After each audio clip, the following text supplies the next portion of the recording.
In these times, the world is primarily concerned with the problems created by men. But every so often, nature steps in to remind us that there are problems we all have in common.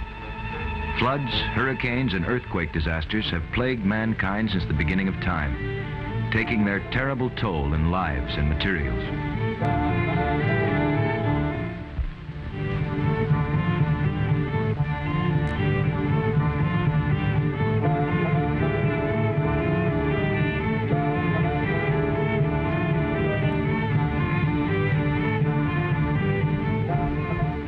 While men fight on different frontiers, such catastrophes bring forth their better feelings. People from all walks of life donate their time and meager belongings to help those who have been stricken by tragedy.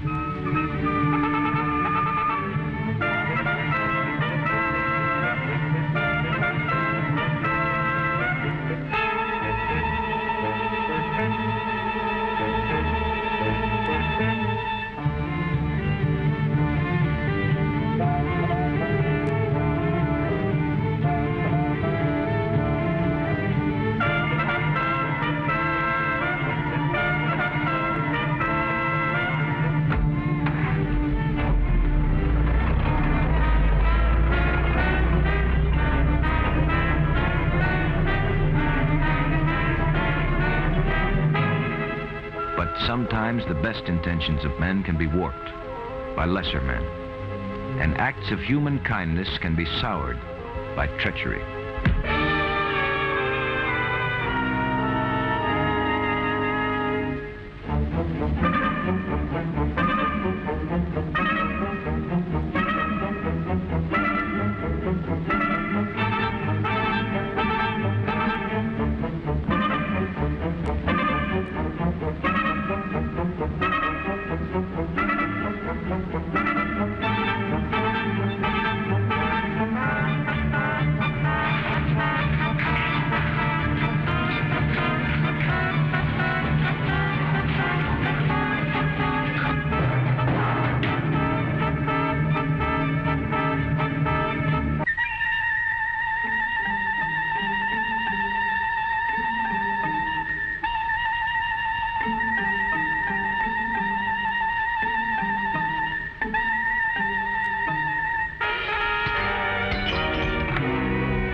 The strange thing is, Mr. Powell, that the alarm was sent in while the watchman was still unconscious, and the fire had only just started. But you don't know who turned in the alarm? No, I don't understand it.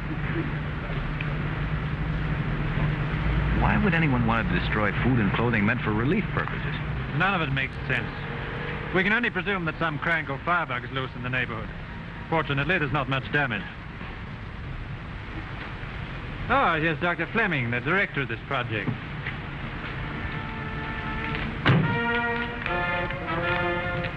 This is terrible, Inspector. I cannot believe that some people could be so heartless. Dr. Fleming, I want you to meet Mr. Powers, an American journalist for the Associated News. How do you do, sir? Glad to meet you, Mr. Powers. Dr. Fleming's been the largest single contributor to this cause. Aside from hiring trucks, he's chartered one of the country's largest freighters to take these goods to the disaster area. It's not me, Inspector, but the people who gave what they could hardly afford, who really deserve to be thanked. Like the little boy who gave up his sweater so that another little boy could keep warm. The world is full of all sorts of people, Doctor. Some who strive to hold it together and others who try to tear it apart. I can understand destroying for some eventual material gain, but in this case there is none. I wouldn't be too sure of that. Remember, these things are going to a nation that has long suffered from political unrest. That's right. The earthquakes there have created a kind of misery and poverty that could be taken advantage of by a political minority. And in that case, we can expect more of this. Dr. Fleming, I'm going to see that customs are waived so that you can get your ship away as soon as possible. That's wonderful, Inspector. Thank you very much. If you'll excuse me, there are so many details to be cleared away. Of course. Very nice to meet you, Doctor. Thank you. Isn't that taking a pretty big responsibility, Inspector, waiving customs? Mr. Powell, there's already been one attempt at sabotage. I want to get that ship away before another, more successful attempt's made. Anyway, it's only a matter of cutting red tape. When do you think this shipment will leave harbor? Tomorrow, I expect. Will you be there? I'll be there. Thanks for everything, Inspector. Bye.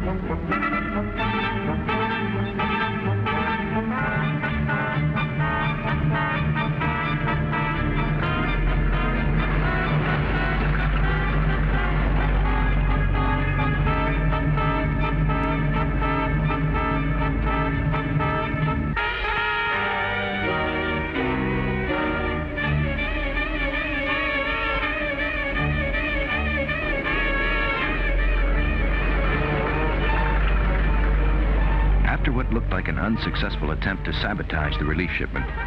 All customs and formalities were waived and the trucks began to roll. Each load meant hope and comfort to innocent victims of disasters.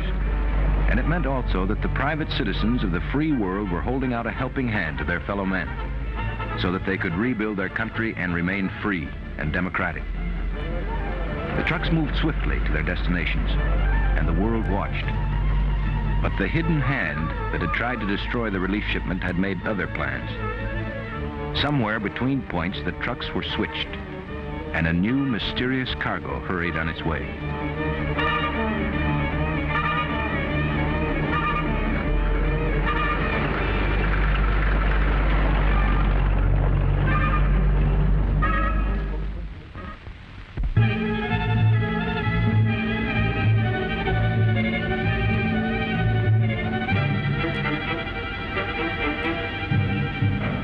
Please.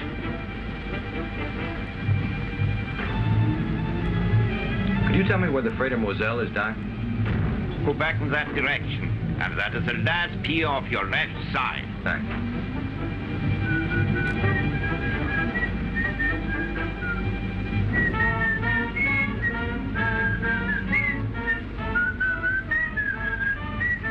Hello. A hot dog, please. Sure. Good-looking sweater you got on. Where'd you get it? My father gave it to me.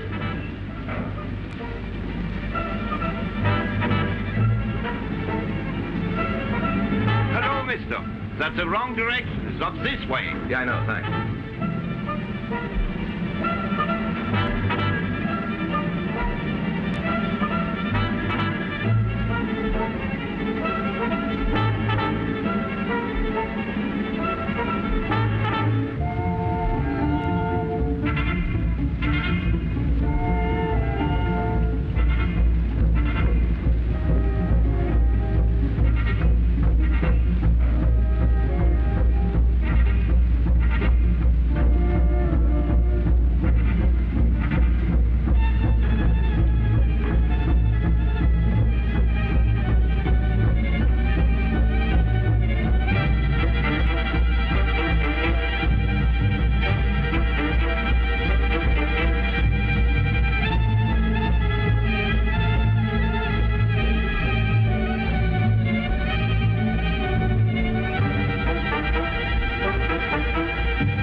John.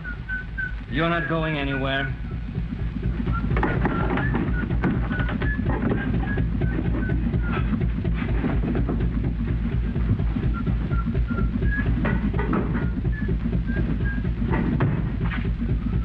Now, turn around.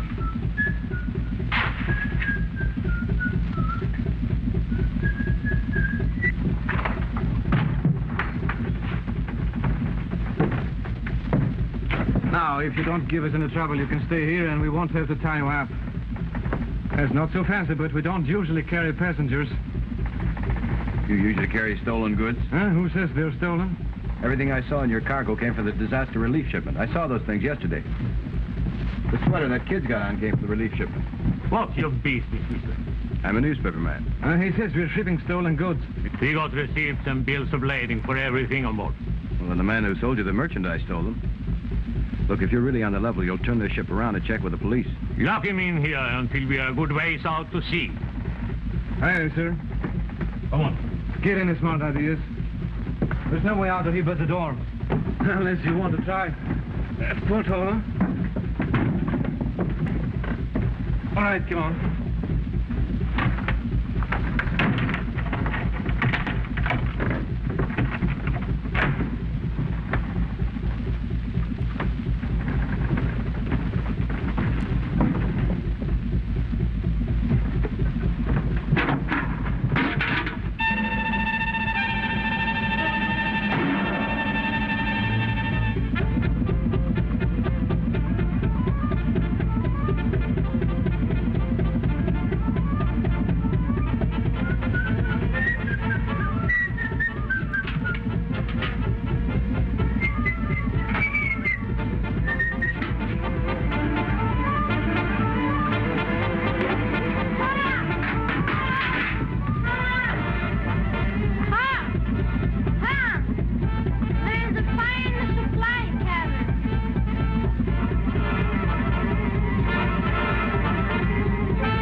It's time to swim to shore. I think we better get to the relief ship and warm them.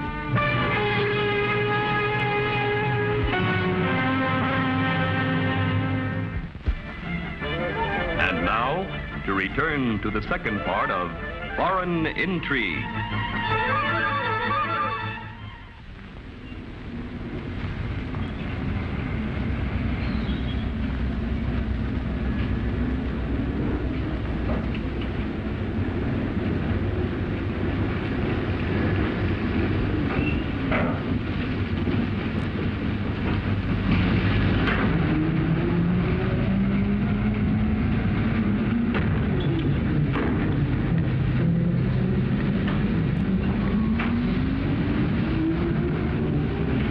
Finish him off right away. I can station some of my men around the pier in case he tries to get through. Good idea.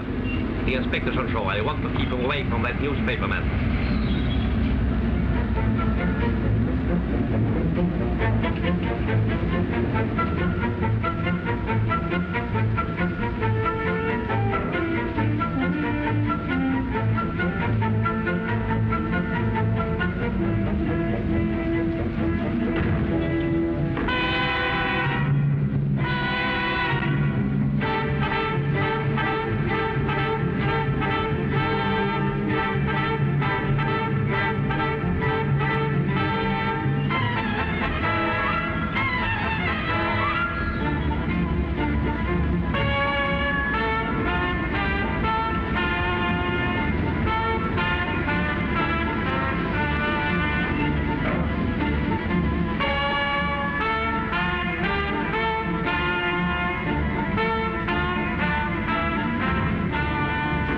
Everything proceeding on schedule? Perfect, sir. I'm not expecting any trouble, but I can't afford to be wrong. Keep your men posted for any eventuality. Yes, sir.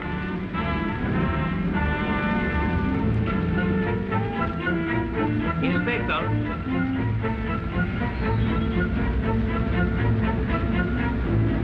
Hello, Dr. Fleming. How's it going? Oh, fine, fine. Thanks to you. You seem a little nervous. Frankly, I am. That sabotage attempt at the warehouse worries me. I am afraid I may try again. Oh, we've taken every precaution. I know. But I think I will take a ship out just as soon as it's loaded. Could you arrange it with the Coastal Patrol Service? Sure, I'll call the harbor police now and get you cleared as soon as you're ready. Thanks.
Heaviest food and clothing I ever carried.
Into one of the crates. Powell, he must be on this ship. Yes, but he can't get off without showing himself.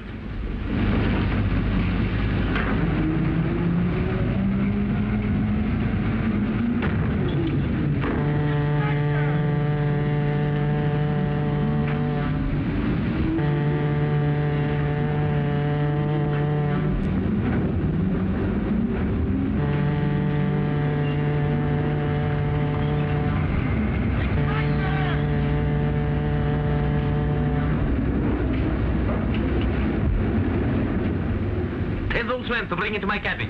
Yes.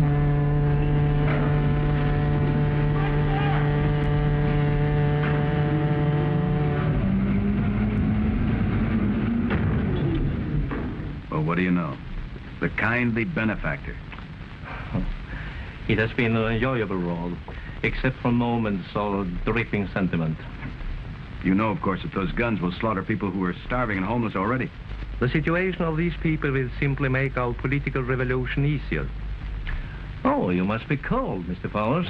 What about a drink? Oh, it's absolutely no use. You see, we thought of everything.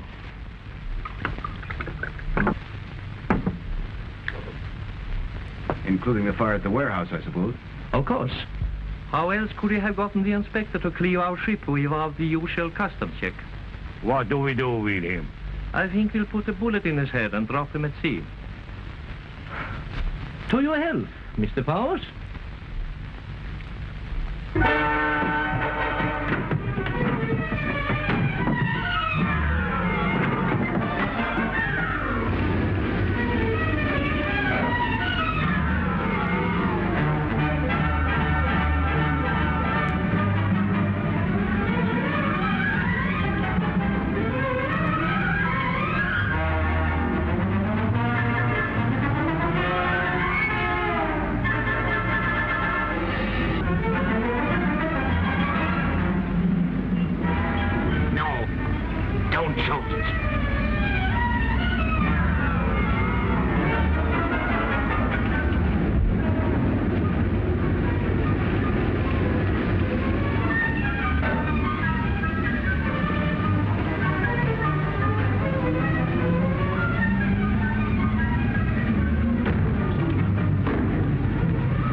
So this was to be a relief shipment, Doctor.